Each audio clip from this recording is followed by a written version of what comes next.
마귀를 대적하라. 그리하면 너희를 피하리라. 하나님을 가까이 하라. 그리하면 너희를 가까이 하리라.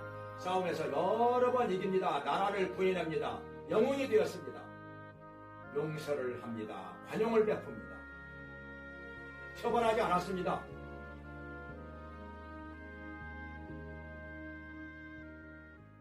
우리가 인생을 살다 보면은 사람들이 천차만별입니다. 선한 사람도 있고 악한 사람도 있고 거짓된 사람도 있고 진실한 사람도 있고 의로운 사람도 있고 불의한 사람도 있고 여러 가지가 있음을 알 수가 있습니다.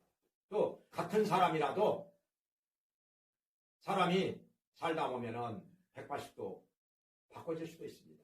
선한 사람이 악하게 되기도 하고 악한 사람이 선하게 되기도 합니다.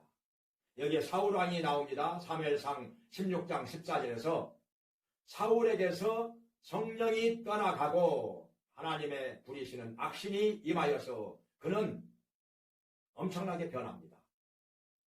사울에게 원래 하나님의 신이 임하였을 때는 그는 변하여 새 사람이 되었습니다. 새 마음을 주셨습니다. 예언도 하였습니다. 사람들이 깜짝 놀랄 정도였습니다. 그는 왕으로 세움을 받고 나서 자기를 비웃고 조롱하는 사람들을 용서를 합니다. 관용을 베풉니다. 처벌하지 않았습니다.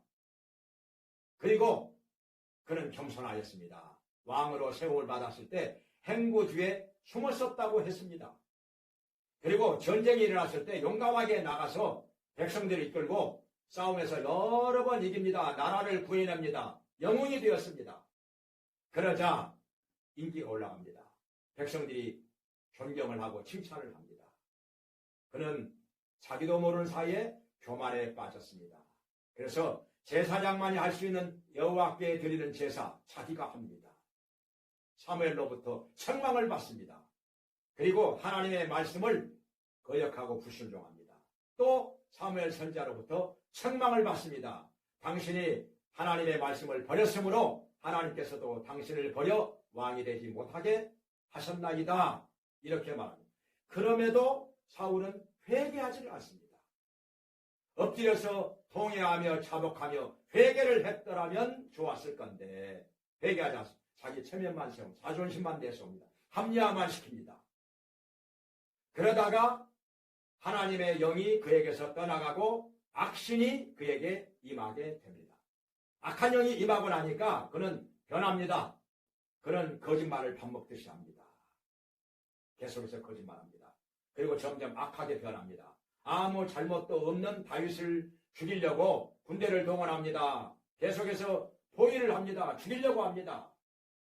그리고 아무 잘못도 없는 제사장들 85명을 오해를 해가지고 다른 사람의 말만 듣고 죽입니다.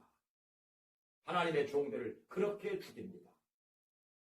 그리고 악한 영이 임하고 나니까 그는 점점 혼미해져 갑니다. 판단력이 흐려집니다. 앞뒤를 분간하지 못합니다.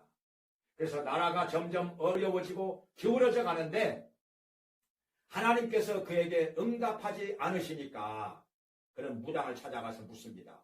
그러다가 다음날 세 아들과 함께 길보아 산에서 죽게 됩니다. 참으로 안타까운 일입니다. 우리는 어떻게 해야 되겠습니까?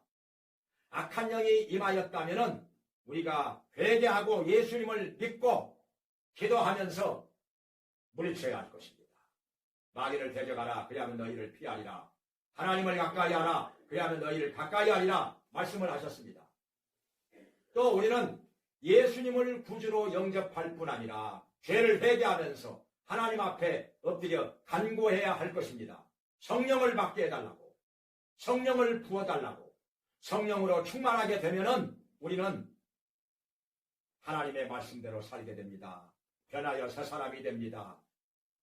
그리고 아름다운 열매를 맺으면서 하나님께 영광 돌리는 진실하고 선하고 의로운 삶을 살게 될 것입니다.